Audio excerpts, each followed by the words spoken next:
Hello everyone, today I will be helping you with the 28th problem of the chapter 4 problem set. And so 28 is asking you what advantages and disadvantages of light and electron microscopes. So what are the advantages and disadvantages? So let's go through all of them. So let's just go through the advantages. So we have A that says the advantage is in light microscopes, the light beam does not kill the cell.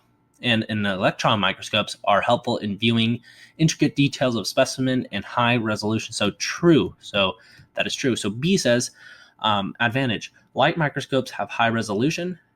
Electron microscopes are helpful in viewing surface details of a specimen, which maybe need to be true, so we don't know. We're on the edge.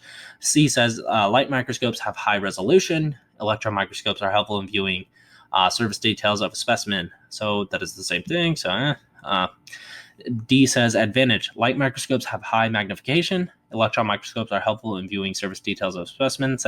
No, I don't think that one's really the best one. And then disadvantages. So A says disadvantage. Light microscopes have low resolving power, and electron microscopes are costly and require killing the specimen. So that is both true. And then B says the disadvantage. Light microscopes kill the cell. So no, that's false. And then C says disadvantage, light microscopes can be used only in the presence of light and are costly. Electron microscopes uses short wavelengths and electrons, and hence, so that's false. So it is A.